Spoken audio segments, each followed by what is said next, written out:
Before I talk about A Course in Miracles and what A Course in Miracles is and what it means to me, it would be only fair to say right from the outset that everything that I describe to you is entirely subjective. A Course in Miracles for me has been wholly transformative in my life. It has become the one true resource and only resource that I work with and would ever refer another person to in all truth. Although of course there are many fantastic resources in the world of its nature, but A Course in Miracles is in absolute truth the most important thing in my life by far. No thing is more useful for me in the world than this resource and what this resource extends into and leads into, which is everything else and most other resources. It is something quite special. A Course in Miracles was released in 1976, and I have only found it a few years ago. I didn't know about it at all in my life, and like many of the great works, they come to you at the right time, even though they might have been around forever.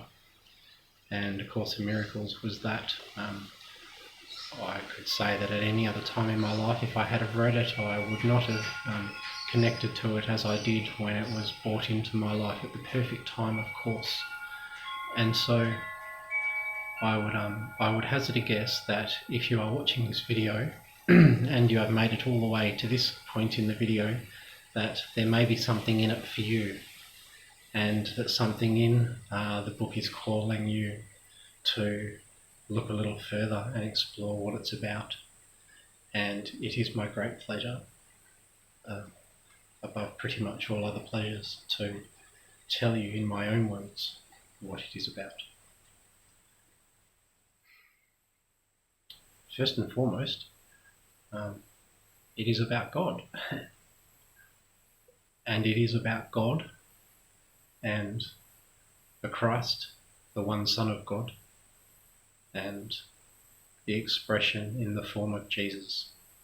And as Jesus walked this earth and did what Jesus did, or should I say, did what Christ does, did what Christ is, and operated according to the conditions of Christ, not according to the conditions of Jesus, although there was a man, and I'm sure his name was Jesus. But if you were to speak to Jesus, Jesus from a biblical and intuitive viewpoint would largely and consistently redirect you away from himself, in the sense of, it's not me, it's not me, it's not me, don't look to me. The miracles are not of me. And there is a crucial distinction in that to everyone in the world you may see a man, and that man's name is Jesus, but that man as you see him is not operating according to the conditions of a man.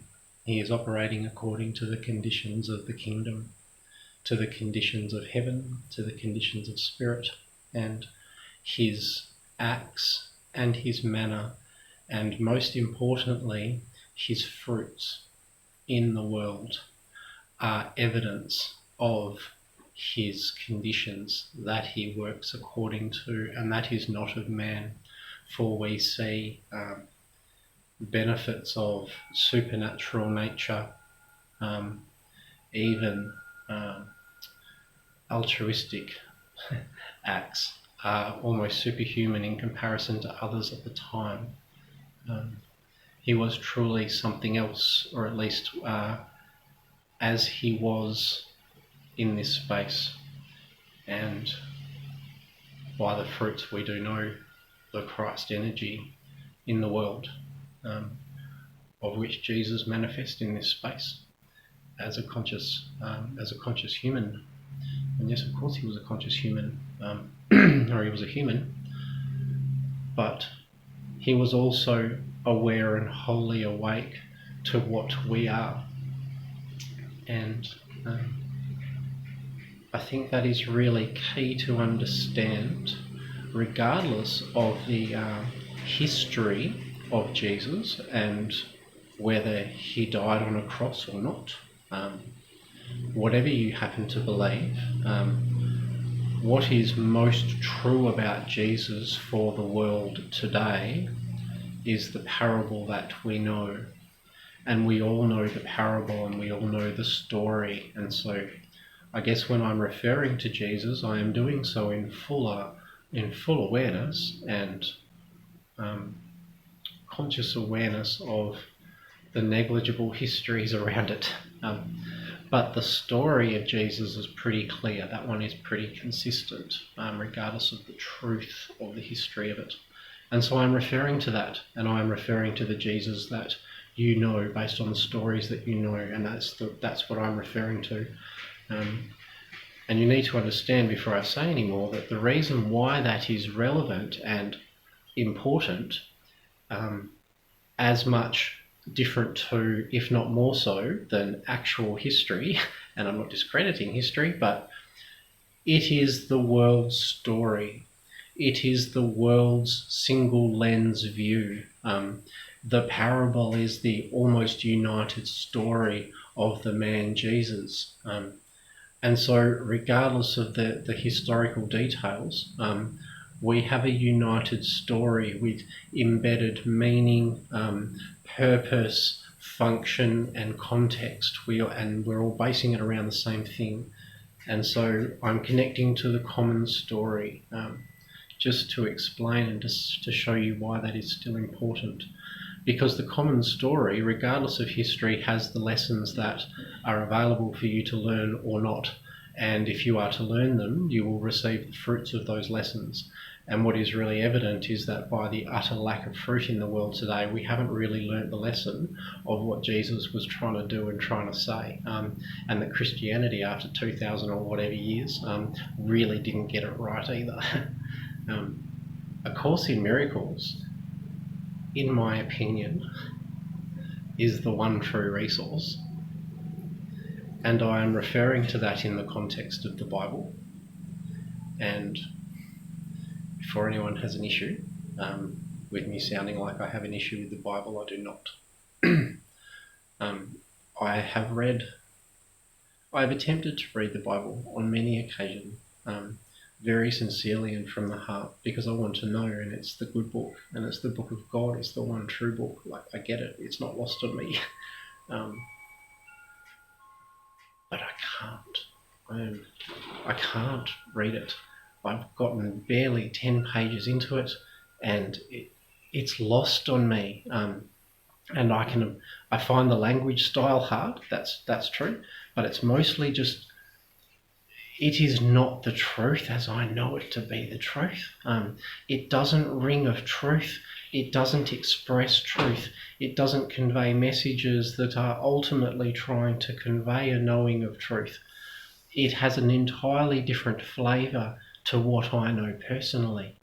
And so to me, I've always struggled with the Bible, and particularly of late when I have given it my very best go, because I wanted to know what I was missing, and now I really understand what I was missing in it, or what is missing in it for me, in terms of a wholesome and meaningful connection to God in a very real way. I know why the book was deficient for me, and I can tell you why A Course in Miracles was for me the Bible of Bibles. It led me directly to God. It introduced me via Christ with reference to Jesus only. It introduced me directly to God. It was a shortcut of shortcuts. It was exactly what the Bible is meant to be. It is meant to be the one true doorway into God, into heaven. And to me, the Bible was never that. But I knew that's what I wanted. A Course in Miracles to me is the true Bible. And that's a pretty bold statement. And I can articulate to you why I say that and why that is true. And true in that there is evidence and fruits of the truth of this more than the other. What you need to understand about the parable of Jesus and remember about the parable of Jesus is that Jesus was hung on a cross. And over time, Jesus being hung on the cross was made an obsolete act. See, we believe that Jesus was crucified and died and then came back to life, that he was resurrected.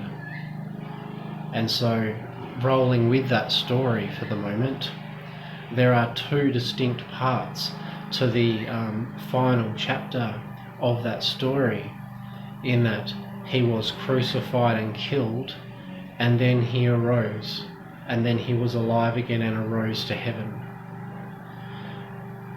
Now I want you just to consider both of those elements that are as true as each other in the book and in the basis of the religion.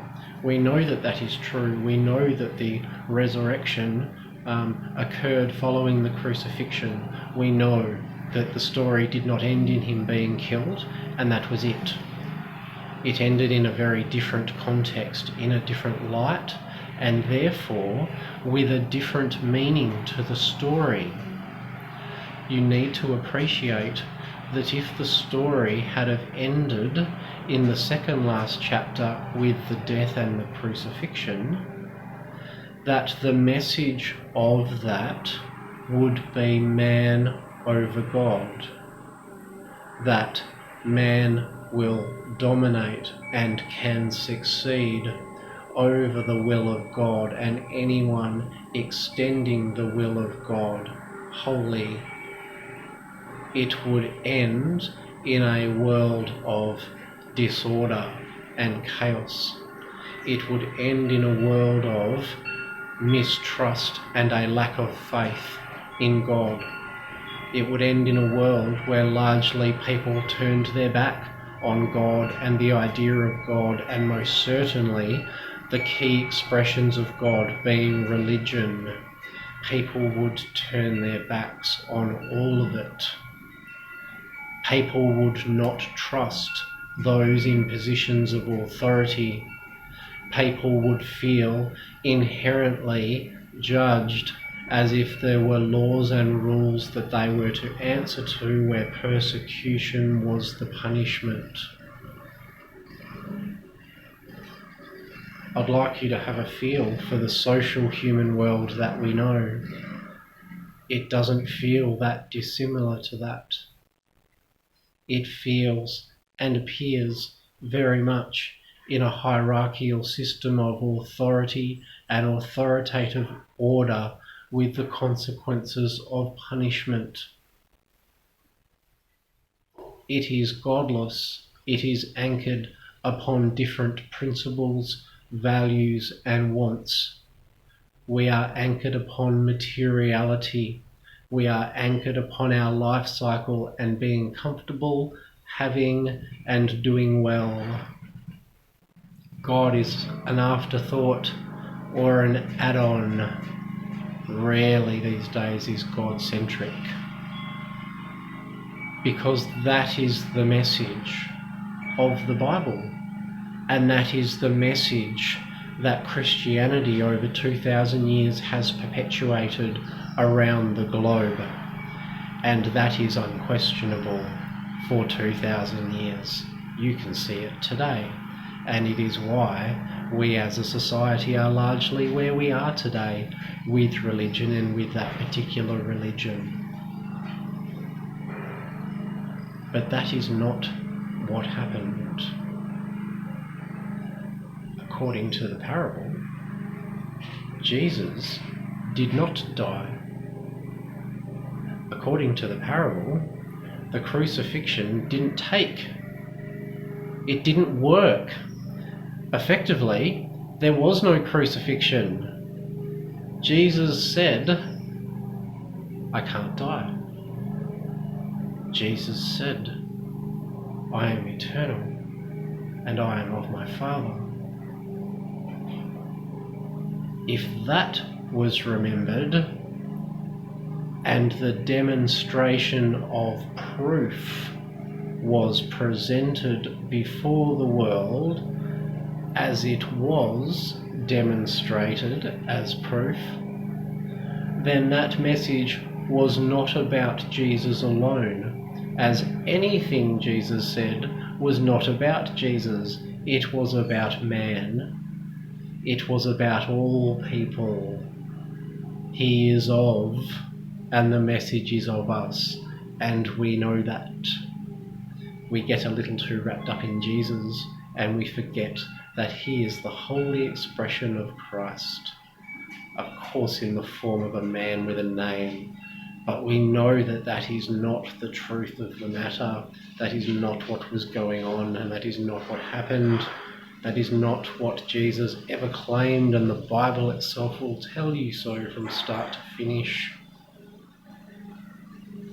And so let us hypothesize that Christianity wholly recognized the truth of the actual whole story, and we reignited and conditioned the final chapter, and okay, so now that is the learning. And so for 2,000 years, all of mankind knew God, knew our eternal place in heaven with God, knew the conditions of the kingdom applied to us and not of this world. The conditions of heaven were primary, this world was secondary, and was unto the effect of the conditions of the kingdom as we allowed it within ourselves and extended it of ourselves into the world by virtue of transformation, exactly as Jesus did and said, do as I do. Can you imagine? There would be no authority, there would be no persecution, there would be no laws and rules outside of internal common sense and a knowing of order and love.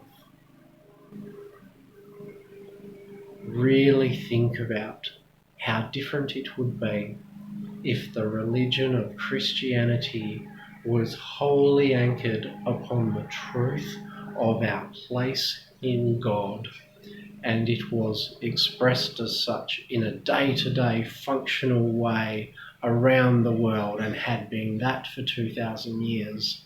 Imagine that just a peaceful light had quietly perpetuated the globe over 2,000 years.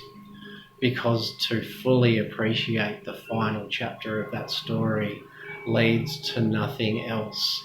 It leads to the simple and whole conclusion that we are of God, and God is true, and God is present in our life, and our world is the presence of God. It is what we are. This is A Course in Miracles. This is what A Course in Miracles teaches in words of a similar nature to those that I'm sharing with you now. A Course in Miracles is the book of the resurrection. It is the book of the very last chapter, which proclaims the goodness of God and who and where we are and what we are and have always been and will never change. A Course in Miracles explains in the clearest ways how to understand why our world is not of that now, how you have forgotten this, yet still know it, how your world is working in accordance to your unremembering and alters and transforms before your eyes, literally, in accordance with your remembering. A Course in Miracles is the clearest, simplest guidebook to God. It is exactly what you would have sincerely and wholly hoped the Bible to be if your heart is on the trajectory of going home and of reconnecting to Source or God. The word is God. And A Course in Miracles will, if nothing else, assist you to become wholly comfortable with the word of the Father, and the word Father and the word God, and that will sink deeply within your heart in ways that will evaporate all of your little triggers around religion and Christianity, around patriarchy and dominant masculinity, around authority and your authority problem, everything to do with that idea.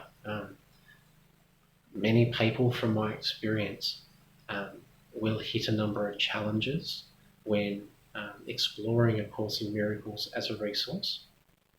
One, of course, is that it is wholly inclusive of, yet almost wholly dismisses the current contemporary message of Christianity as it stands. It is Christianity without the glasses. It's Christianity without the mud.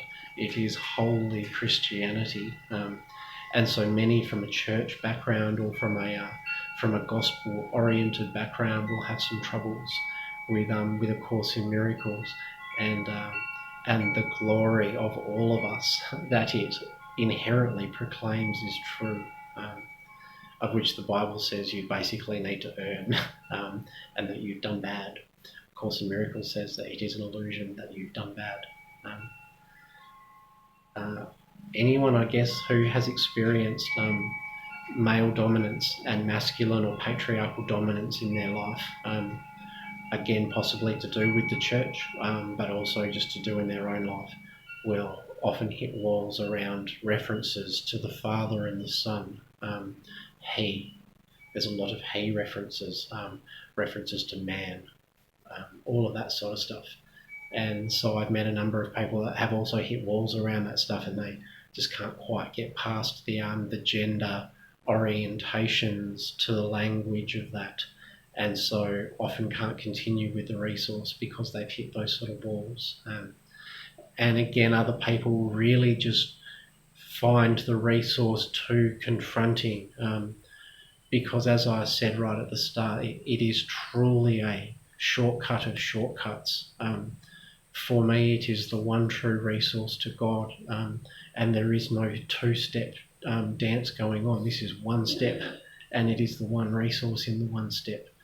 And a lot of people find that very confronting when, in very tangible ways, the world as you see it and perceive it begins to quite literally evaporate and disintegrate before your eyes into the light. That can be quite confronting. And so A Course in Miracles is, I guess, not, it is to be taken lightly, but it is also in recognition of what it is that you truly want. There are many, many modalities and belief systems and pathways up the mountain, and they all sincerely have something to offer, of course, because they are all of the mountain and therefore equal in what it is that they can offer, but they are only individual paths or reflections of the whole. It is rare to find a resource that does not ignore yet bypasses wholly all other paths to take you immediately to Source in one movement, in one whole choice, and explains in very practical terms how to understand how that is possible, and beyond how it is possible, that more than anything else in your life, that's what you want. That more than anything else in your life, you want God. And you're looking for God in everything. And you first started looking for God exactly where people told you God was. And that was in the book or the building or in the belief system. And so, of course, that was your experience and impression of God. and I would imagine it wasn't a really great one. And so that was your first experience of God, which may have been fanciful and sounded like utter rubbish. It might have been very domineering and very bullying. It might have been outright abusive. It might have just all been a joke to you. It doesn't really matter what your reaction was. I imagine that your first reaction to God via his translators in the world put you off. And so from that moment, any experience that you had to do with God simply reinforced the quality of the translators, of course, as you determined to be God, because they know God. It really does make a lot of sense in how that happens. It makes perfect sense, really. But the tragedy of that event is beyond your comprehension. It is truly beyond your comprehension. Because in that moment, you walked away, you turned your back on God, and you said, I want something else. God is silly. God is not for me. God is dangerous. God is a joke, whatever. Any of it. You chose that God wasn't for you based on what you saw. But you didn't realise that you didn't not want God. You just didn't realise that was the problem with the translators. Of course you didn't realise that. But this is the tragedy of tragedies, that you turned your back on the one thing that, quite honestly, you have spent the rest of your life looking for and trying to regain through everything else that you've done. It truly is the meaning of meanings and the reason why you do everything, the ultimate reason of reasons. It's your trajectory, it's where you're trying to get to. The state of God, which is a state of neutrality and peace and grace and relaxedness beyond your comprehension. There is no conflict, and it is a state of wholeness or oneness. That is what you want, and that is what you are ultimately trying to get out of every relationship, experience, event, environment, you name it. You're wanting to feel that pace of peace, and you're wanting it now, but you're believing that you can't have it now. And the Bible did that to you, because the Bible and Christianity, in terms of the message of the parable, and that they ended at the second last chapter, says that you don't deserve it and that you must pay for it, that you must earn it. There are people above you or ahead of you. You must pay penance. There's some sort of payment system. You've got to do something. You've got to earn it. And so in the meantime, you're no good. You are undeserving. You are unearned. You are unqualified and unworthy. And it's very unclear what it is you need to do to go straight back into God's good graces. Because according to man, you haven't found the way yet because you haven't achieved it. And so of course you got put off all of that stuff. Like, of course you dismissed God. But goodness me, it is what you want. A connection to God is what you want. And I can say from my heart that A Course in Miracles is the one resource that is able to wholly offer you that without anything else, without steps, without payment, without exchange, without a time delay, without having to wait for a teacher. It is just all presented to you here. It is the keys to the kingdom, and when you realise it's in your hand, you look up and the gates are there and you're ready to go. Like, it's really up to you. I could talk about this holy resource all day. It is my true joy and my true pleasure to share it with everyone, in whatever form. Of course, Course in Miracles is a book, and you can find that book everywhere. But it's also an audio resource, and for 23 and a half hours, listening to the course read to you by Jim Stewart is nothing short of God, honey. It is the most exquisitely beautiful thing, and I had never really listened to audiobooks before, A Course in Miracles, and now I only listen to it. And it is the mantra of my day. It plays pretty much 24 hours a day, in my car, on my phone, or just in my head. I think my inner dialogue now is in the tone of Jim Stewart. I hear it all day long. It is truly like prayer beads for me, and it is because of the joy that it brings. It is because of the holy joy that it brings. I think about it 24 hours a day. I'm in it 24 hours a day. I utterly adore it. I love the resource. I want to give it to everybody. I feel that it has given me a bag of shortcuts to God. And once you have them, you can't give them away fast enough. You don't know what to do with them. You just want to give them to everybody, you know. And that is what inspires me to offer A Course in Miracles to you. And so I would invite you to join me on a journey home. At the end of March, we will be starting the Course in Miracles journey together, and it will be for 6 months, and it will be relatively intensive. There will be no cost, and anybody is welcome to join us.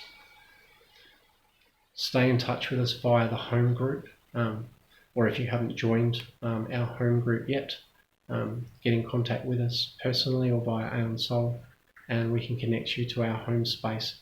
That is a Facebook group where we do all of our work and learning and our basic communications around all of this stuff, and it's where we will be delivering the introduction to Course in Miracles and the journey of A Course in Miracles together with me. So if you're interested in exploring this resource and are sincere about reconnecting and finding your way back to peace and clarity and light and love, join me, and we will go on a journey together in 2019 that could transform your life and will certainly transform your world, guaranteed. Blessings. I look forward to hearing from you and joining you very soon at the end of March. I'll speak to you guys soon.